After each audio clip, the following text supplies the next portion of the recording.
You know, I think it's safe to say John Wayne ate steak. I mean, if there's a meal more fundamentally American, we can't think of it. I mean, steak is a food born of wide open spaces and big skies. Even today, when the closest most of us come to a horse is the saddle on an exercise bike, steak still calls out to those with brave appetites. Now, sadly, firing up a steak at home can end in disappointment. Sure, we can take refuge in the great American steakhouse, but something so elemental shouldn't be alien to the home plate, and it shouldn't cost an arm and a leg. So join us as we search out the great American steak. We're gonna learn what to look for, where to find it. We're gonna outfit ourselves with some decent gear, and when we bag our prey, we're gonna cook it up the way we like it best, nice and simple. So hitch up your appetite. This is Good Eats.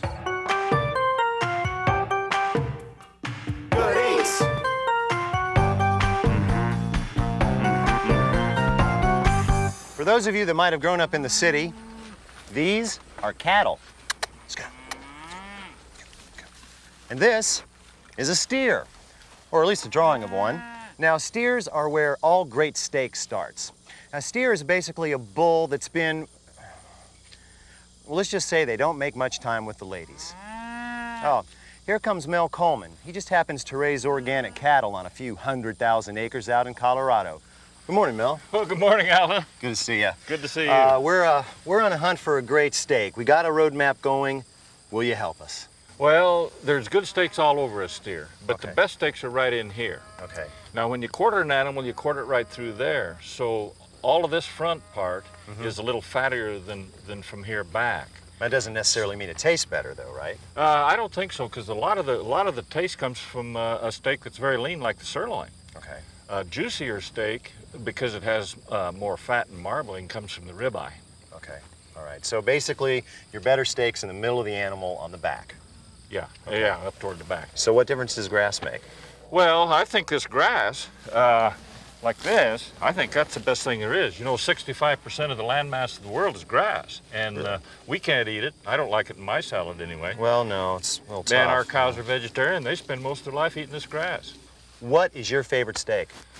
Well, I I think mean, if you could have one, just one. if I just went, well, I'd take the strip steak. Right. Now, that's okay. that's the top part of the T-bone. The That's other like part of the out here, right? That's, yeah, that's the other right there. The other part of the T-bone's very tender. Most women like it, but just because it's tender. We can't say that kind of stuff now, that women's stuff. Oh, Now, that's they get right. really kind of... A lot of people just like it because it's soft and tender. Tender, okay. How do you cook yours? Oh, medium rare. Medium rare. Oh, yeah. Okay. You don't want to cook it any more than that. You like my drawing? You like my cow Yeah, that's drawing? pretty good square cow. Would a steer have a nose ring? These days. Not on our No, ranch. not on no. your ranch, no, not on mine And either. these are antennas, I guess. Yeah, those are intense, Mel. AM and Thanks a lot, FM. Mel. That makes me feel great. You are a heck of an artist, though. Mel, thank you. You bet. Good We'll to see- see you again, Alton. See you soon. Oh, sure, that looks easy, right? Well, don't get too cocky, because just a few miles up the road is a place that can reduce an unsuspecting cook to a quivering zombie.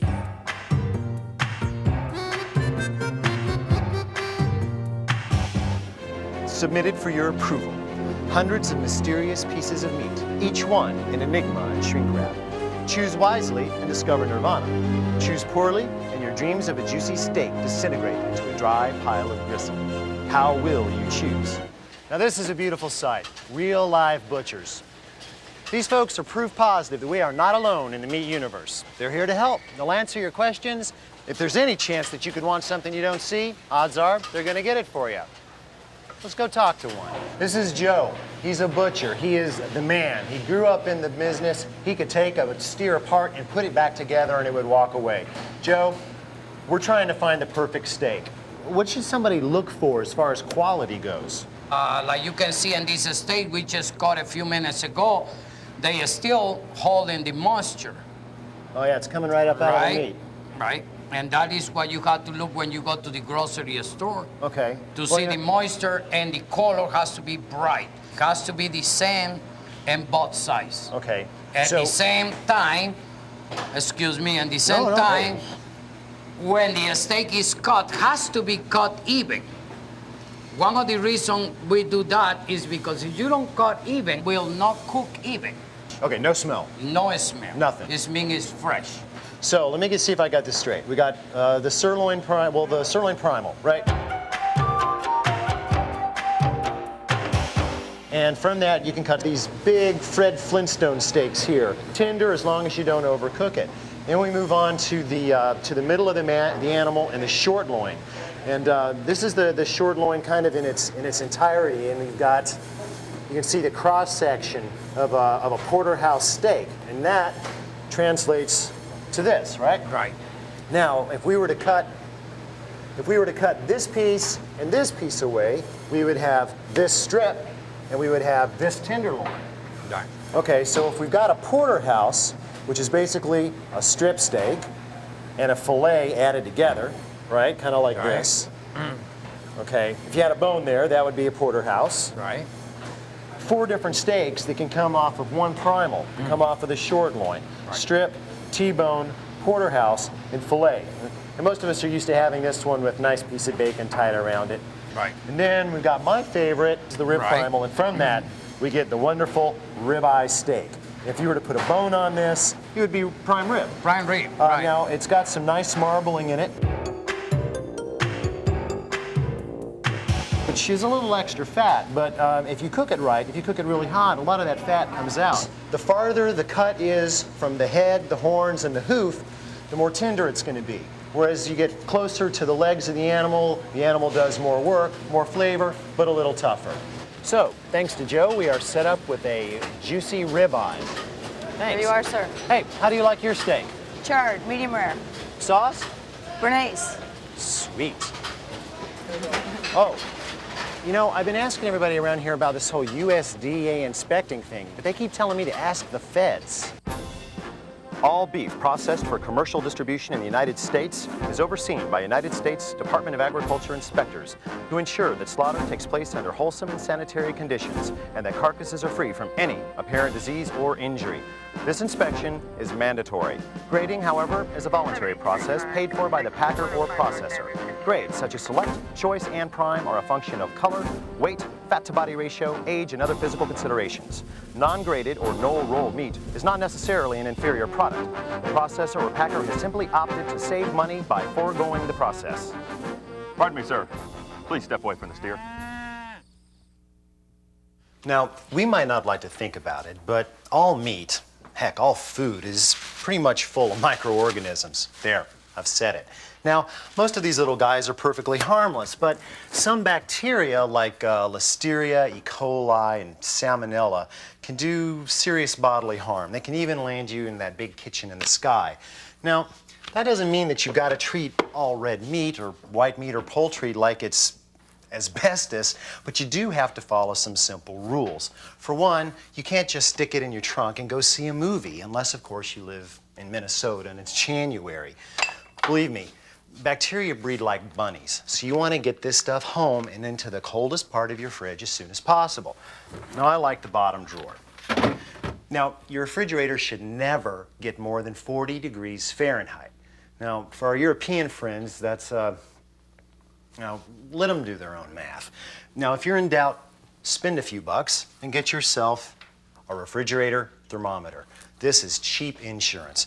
And believe me, when you throw that big dinner party, what you want to get in the mail is thank you notes, not a court summons. Now, when it comes to cooking gear, it's tough to get much more basic than a pan. Now, if you're not real sure where a pan ends and a pot begins, just remember that a pan always has one straight handle, and a pot has loop handles and almost always comes with a lid, which is not to say that you can't have a pan with a lid. Now, there are hundreds of pans out there designed for all kinds of jobs and made out of all kinds of stuff. But if cooking's going to be fun, and we're here to see that it is, you've got to have the right tool for the job. And since working in a cluttered, junked-up kitchen is about as much fun as coming down with Ebola, you need to make sure that the pieces you have are versatile. Now, sure, there are plenty of pans that can handle a steak, but the one that's best at it just happens to be the kind of kitchen essential that you should not live without. And for under $20, you don't have to. Now, to do our ribeye justice, we really need a pan that gets really hot. It's got to stay hot, and it's got to distribute that heat evenly. I mean, what we need is cast iron. Now, unlike a lot of quality kitchenwares, this one you can find in some unlikely places. Now, say you stop off at your neighborhood hardware store. You're looking for a new Sawzall, or I don't know, maybe you need some telephone wire, maybe a talking yard frog like that. Now, chances are, if you look around, you're going to be able to scope a deal on, cast iron skillet. Like, say, this 10-inch model right here. Anything smaller than this is kind of awkward to use, and anything bigger than, say, this 12-incher, and you need a team of oxen just to move it around. Now, take a look around your grandmother's kitchen. I promise you there's at least one of these. Because back in the days before Teflon and extruded anodized aluminum and surgical stainless steel, this is what you cooked in, 3 meals a day. It's solid iron. It can go in the oven, on the stove, under a broiler, over a campfire, over a jet engine, whatever. In short, a very versatile piece of cookware. And it's our vessel of choice for lots of jobs, from cooking a steak to chicken piccata, to pancakes, to cornbread. Now, this is an unfinished iron surface, okay? And it's got to be conditioned or cured when it's new so that food won't stick. Now, if you've been lucky enough to inherit one of these or pick one up at, say, a garage sale, you know that it's going to turn black, which is good. Now, just to check out your grandma's skillet, if it's not jet black and slick as a mambo band, she's been sneaking in takeout all these years. Oh, hey, Bob, come here a second. Could you tell us something about curing up this bad boy? Sure. Well, the first thing you want to do when you bring it home is wash it in warm soapy water. You don't want to use a scouring pad because it'll scratch up the surface. Okay. You lightly coat it with vegetable oil. Put it in the oven, 350 degrees for about an hour. All right. And then you take it out, you pour out any excess grease, lightly wipe it down, cover it with a paper towel. How do you like your steak, Bob? I don't eat steak. How does your wife like her steak, Bob? We don't eat red meat. How do your kids like their steak, Bob? They don't eat red meat. Thanks, Bob. Since we're going to be finishing our steak in a 500-degree oven, there's no reason not to chuck this guy in and give him a head start. It's cast iron. It doesn't care.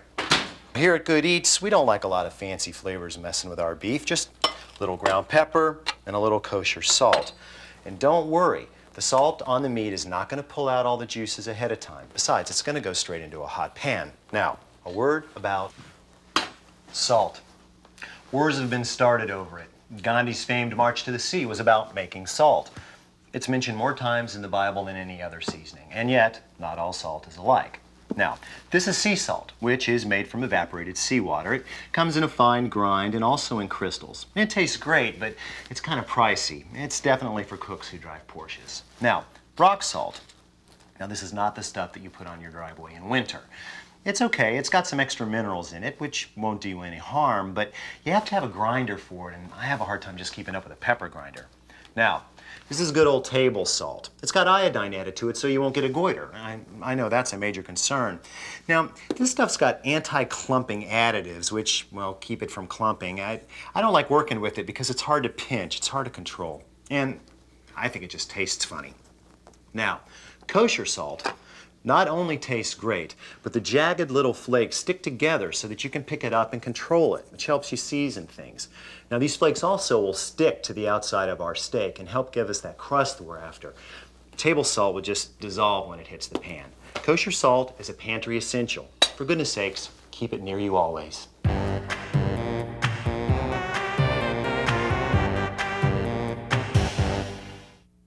We have plucked our pan from the 500-degree oven, but it's still not hot enough. So I'm going to put it over high heat and leave it there for at least another 5 minutes. Now, this thing's a branding iron at this point, okay? So please handle it with a folded towel or a pot holder or something, or else you're going to end up in the burn ward. Now, to the steak. A little seasoning. We're going to use a good bit of kosher salt. Believe me, this isn't too much. Let it have some on both sides. You really want it on there. A couple of turns of black pepper. There. And now, we want to lube up the meat a little bit with some oil. This is going to help the heat get into the nooks and crannies and give us that brown crust we're after. It only takes a few drops, then just kind of toss it around on the plate a bit, just to give the meat a nice glisten. There. Now, into the pan. Now, here's the point where you're going to have to trust me. Do not touch this for 30 seconds. Now, because we're cooking with such high heat, the kind of oil we use is kind of important. You see, every fat has a temperature at which it burns and gets nasty tasting. It's called the smoke point, and sure enough, it's the temperature at which any given oil starts smoking. Now, we never could use butter or expensive extra virgin olive oil for this because it burns really easily. A little higher up the scale, you get corn oil and canola, which are okay, but up at the top of the scale are oils like peanut oil and safflower oil, and they are perfect for high heat cooking like searing and sautéing. It's been 30 seconds, so I'm going to go ahead and flip this over. Now, see that brown crust? That's what we're after. So we're going to leave it for another 30 seconds. A lot of complex physics and chemistry stuff goes on during searing, but hey, I want to eat, not write a dissertation. So here it is in simple terms. You need a really hot pan, a little bit of fat on the meat, and the patience to leave it alone to develop that nice brown crust. Now, it's been another 30 seconds, and we've got a really great crust on both sides. But the inside of the meat is still not done, so I'm going to move the whole thing into the oven, right in the 500-degree oven. Now, I'm going to leave that in there for 2 minutes, and then I'm going to flip it and let it finish another 2. Now, why bother, you ask? Why not just do the whole thing on the burner? Well, if I did, by the time the meat was done on the inside, that nice brown crust we've got working for us would be pretty much a black shell. By doing it this way, we let the relatively lower heat inside the oven move into the meat and finish it gently. You know, I think a lot of people are intimidated by steak because of the whole doneness temperature thing. But contrary to popular legend, it doesn't have anything to do with the phases of the moon. Nope, you can actually tell doneness by feeling the meat, or you can take its temperature. My, what a big probe you have. Hey, good for steak? No, this is a candy thermometer. Okay, how about this little guy? This looks... That's a cappuccino frother thermometer. So you don't burn the milk in your cappuccino? You're joking. No, I'm not. How have I lived without that all this time? Okay, I give. I'd recommend the instant read thermometer. Okay. It has a nice skinny probe so you don't leak the juices out of your meat. It has an on-off switch, and it has a digital readout that gives you a quick and accurate temperature reading. And a free battery. Comes with a free battery, too.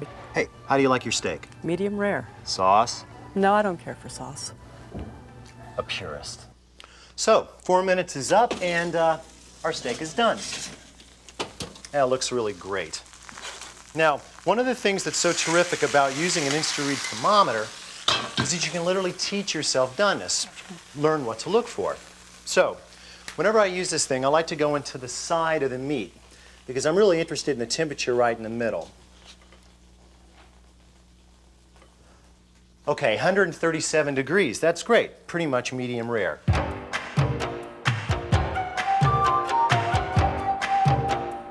So when you know you've got the temperature where you want it, take a minute and look at the steak. Feel it. Now see, there's some resilience there, but it's still really soft. That's medium rare. Now, once you learn what you're after, you can save this thing for leg of lamb and roast pork.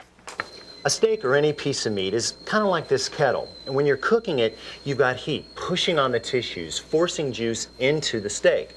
Now, if you were to poke into it or cut it, at this point, the heat would just push the juices out onto the plate, and you'd be left with, well, a nasty little dried piece of meat floating on a pool of juice, which isn't so nice. By resting the meat, well, it's like turning the heat off of this kettle, although not as fast. You take it away from the heat, you give the pressure of heat time to recede, and the juices redistribute through the meat. What could have been a piece of leather is now a juicy steak. Since we violated its cellular structure with, several hundred degrees of heat, there is going to be some juice loss. What I like to do is to get that steak elevated and out of those juices so that the brown crust we've been working so hard to get won't dissolve. I like to use a little plate, it can be a saucer, whatever, and just scoot it right up under the meat so that those juices drain away. Now, that steak's supposed to rest, not freeze to death, so I like to take just a little bit of aluminum foil and lightly cover it. Now, be patient. Leave it alone for 3 minutes, and I promise you will be rewarded.